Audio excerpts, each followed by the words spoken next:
Assalamu alaikum warahmatullahi wabarakatuh. Welcome to the science class student. In the last period, we have started the chapter sorting materials into groups. In this chapter, till now we have studied that what are objects. What are objects? Objects are the things that we can touch or see.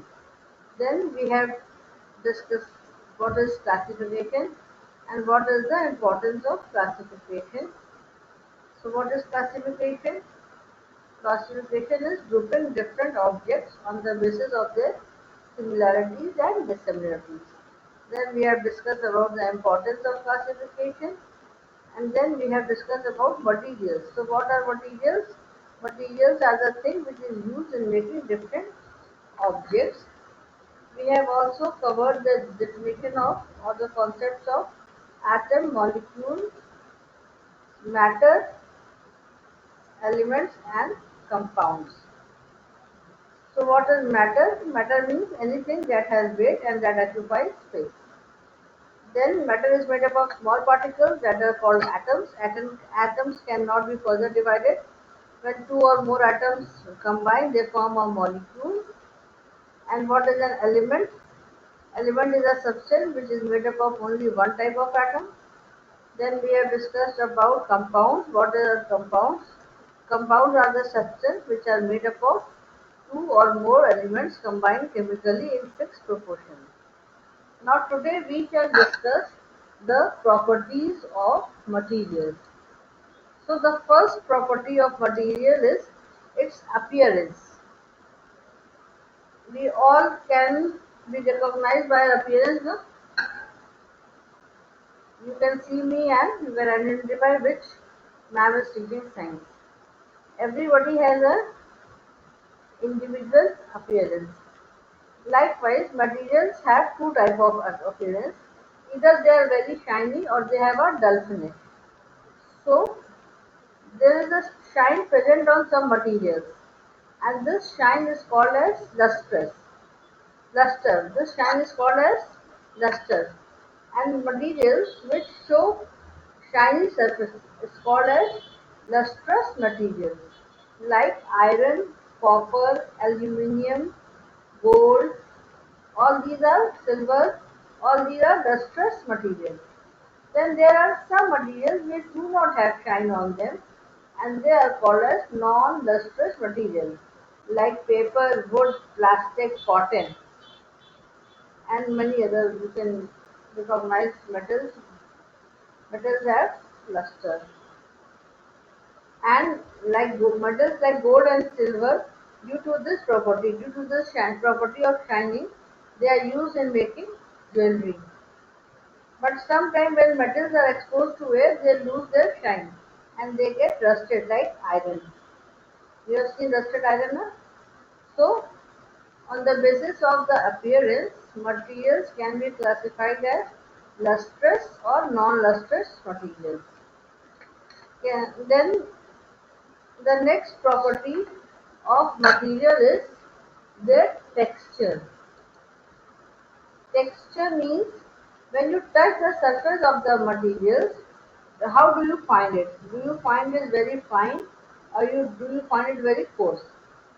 There are some materials who are very smooth and some are very rough. So rough material are those who have bumps and ridges on their surface. Like if you touch a wood or you touch a rock or you touch a bark of a tree, then they are not fine to touch, they are not smooth to touch and they are called as rough materials. Similarly, if you touch a glass sheet or a flower petal or any metal like aluminium, you touch aluminium or gold or silver, then you feel smooth. And materials which on touching we feel smooth are called as smooth materials. Okay. Then the next property of material is their hardness, whether they can be compressed easily or not. Suppose you take a piece of sponge in your hand, and then you take an iron rod, and you take it in your palm and try to compress it, try to push it inside. then what you will observe? You will observe that you can easily compress sponge, but you cannot compress iron rod. Or you take a coin and an iron sponge, you cannot compress the coin, but you can compress the sponge.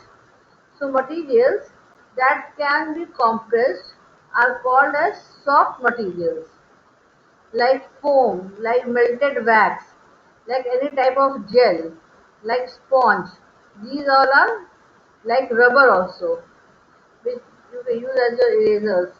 These all are compressible materials, so they are called as soft materials. Similarly, metals which cannot be compressed are called as hard materials, like any metal, like iron, copper, aluminium, and since the quality of hardness in metals, they are used in making utensils and factory equipments.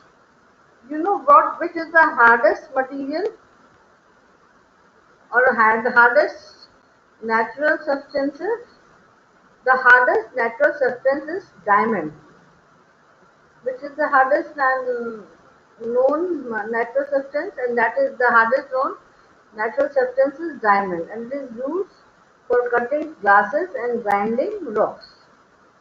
So it is clear that what metals are called hard materials and what metals are called soft materials. Now the next property of material is their solubility or insolubility. What is a soluble material and what is an insoluble material?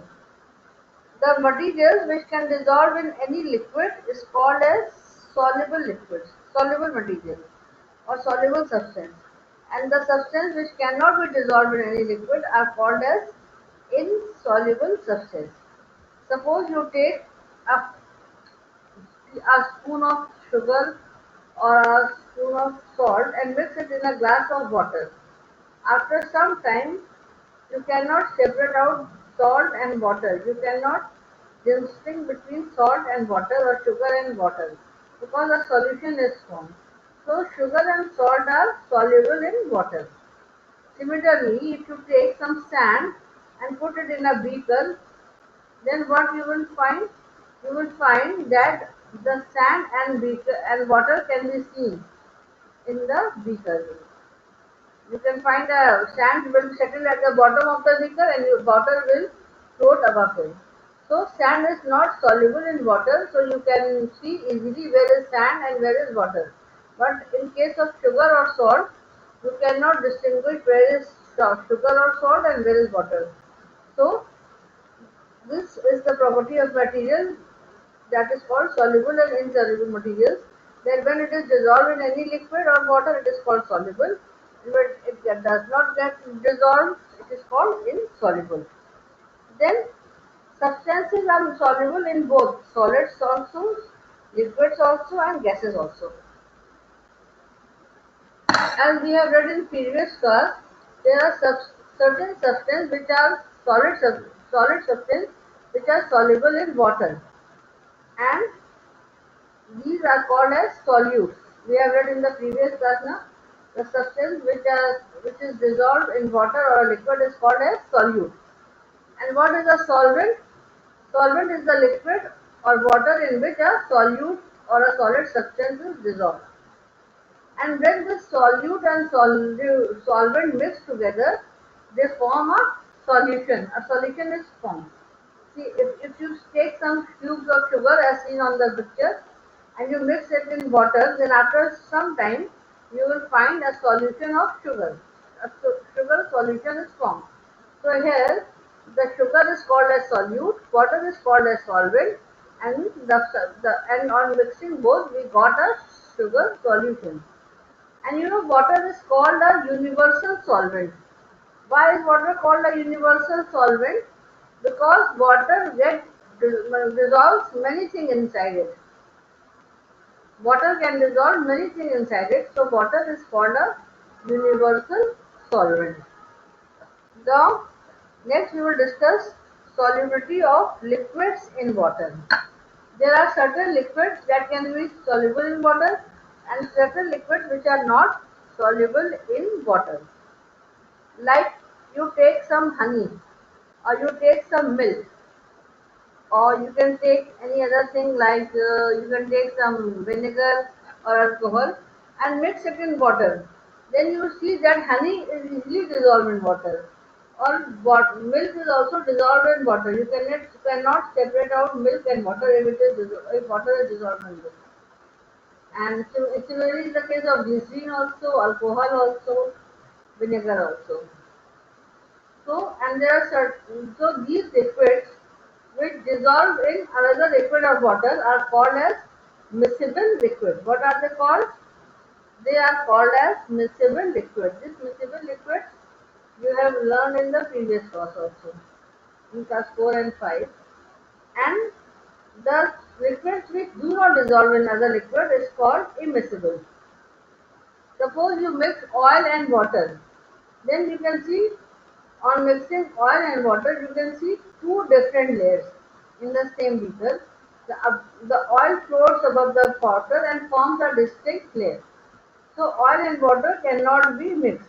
So we can say that oil is immiscible in water or oil is an immiscible liquid and honey, milk and alcohol or spirit or glycerin are miscible liquids.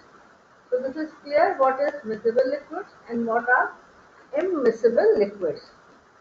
Then certain gases are also soluble in water and certain gases are not soluble in water.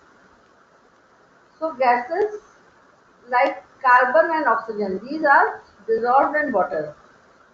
And since the water can dissolve oxygen, the aquatic plants and animals breathe through this oxygen only, which is dissolved in water. Otherwise, how will they breathe? They cannot come outside. So, aquatic plants and animals get oxygen from the water. Since the oxygen is dissolved in water, and likewise carbon dioxide is also dissolved in water. So, plants need to prepare food for photosynthesis. For this, they need carbon dioxide. So, they get carbon dioxide also from water and oxygen also from water, because oxygen is dissolved in water and carbon dioxide is also dissolved in water. Then in several drinks, carbon dioxide gas is dissolved to make it fizzy, and these drinks are called as aerated drinks. These drinks are called as aerated drinks, the uncarbonated drinks, like the soft drinks, like these Pepsis and colas and Sprites, whatever you drink. These are called as aerated drinks or carbonated drinks because carbon dioxide is mixed in these drinks to make it fizzy. Here, now the next property of material is it is state. You know that all materials are matter and matter are found in three states. That is, what are the three states of matter? Solid, liquid and gas. So, the materials are also found in these three states. You can see table 4.2 of your book. The properties of solid, liquid and gases on different parameters are given. First is the shape. You know solids are non-compressible, so solids have a definite shape. Then about liquids, liquids can take shape of any vessel in which it is taken. If you take some glass in a water, the water will take the form of the glass. But if you pour this water in a bowl, then the water will take the shape of the bowl. So liquids do not have definite shapes. Similarly, gases also do not have definite shape because their molecules have random motion and they spread all over. So only solids have definite shapes, liquids and gases do not have definite shapes. Then second is the volume. Solids have fixed volume and fixed shape. Neither we can change their volume nor their shape. Liquids also, if you take 1 liter of water in a jug, then though the water will take the shape of the jug, but its volume will remain 1 liter only. If you take the same water in a bowl, then though the water will take the shape of the bowl, but the volume will remain 1 liter. So liquids also have definite volume like solids. But gases, they neither have definite shape nor do they have definite volume. Here, these two properties. Then the third property is compressibility. Liquids are hard, solids are hard, so they are non-compressible. Liquid, liquids can be compressed to a small extent. And about gases, gases are highly compressible. Then packing. Packing means how closely they are packed. This depends upon the arrangement of molecules inside them, which is not covered in your course. But we can have just, I can just tell you that in solids, the molecules are very close to each other. So they are very closely packed. And since they are closely packed, they are bounded by a strong forces of attraction with one another, and so they have fixed shape and volume. In liquid, they are not so closely packed as in solids, but then also, though their shapes are not definite, but their volumes are different. And in gases, the molecules are very far from each other. They are very loosely packed. You can say that they are very loosely packed. And since they are loosely packed, gases neither have definite shape nor have definite volume. So these were the three states of matter: solid, liquid, and gas, and a comparative study on these three. Now, the next property of matter is whether it floats in water or it sinks in water. If a particle is light, it can float above the water, and if it is heavy, it will sink in water. You take a leaf and put it in a glass of water. You can see the leaf floats in water. Then you take a coin and put it in a glass of water. You will see that the coin sinks at the bottom of the water. So we see that there are some materials which can float in water, that are lighter materials, and some materials do not float this thing and they are heavier materials. You can take some stones, iron nails, plastic balls, wood, and a wax piece and few drops of honey, and drop them one by one in water, and then you can observe which of these sinks in water and which of these floats on water. Now the next property of material is its transparency. What is transparency? Before transparency, let us understand what is a transparent material. Transparent materials are those materials through which we can see clearly. Suppose you take a glass, you can look clearly from on the other side. You can look clearly from the glass, and similarly, you take a cellophane paper and bring it close to your eyes. You can see the other side of the things which are the, you can see things which are on the other side of that cellophane paper or glass. So these are transparent materials through which we can see the other objects clearly, and this property is called as transparency. Now, can you name some transparent materials? Transparent materials are like, as I told you, glass, cellophane papers, then water also. We can see through the water, na? So water is also a transparent material. Then everywhere around us is what? Atmosphere means a blanket of air is everywhere around us. But then also we can see things. So air is also a transparent material. Then plastic bottles or alcohols, all these are transparent materials. Then there are some materials through which we cannot see at all. Like if you have a wooden door in your house, then you cannot make out who is standing on the other side of the door. So wood is a opaque material. And if you have a glass door, then you can see who is standing on the other side of the door. So glass is a transparent material. Then other opaque materials are cardboard. You cannot see from the cardboard. Then irons or metals. You cannot see on the other side of the metal sheets. So all these are opaque materials. So what are opaque materials? The things through which we cannot see are called opaque materials. And this property is called as opaqueness. Now, there are some materials through which we can see partially, not fully but partially. And these materials are called as translucent materials. What are they called? Translucent materials, like tissue papers, like butter papers, like dust laden air, fog, mist, rounded glasses, frosted glasses. So they are translucent materials through which we can see partially. And this property is called as translucency. So this completed your chapter. Today we have read about, let us have a quick recap. What did we read today? We read about the various properties of materials starting from solubility and insolubility. Some are soluble in water, some are not soluble in water. And then like sugar and salt are soluble but sand is insoluble in water.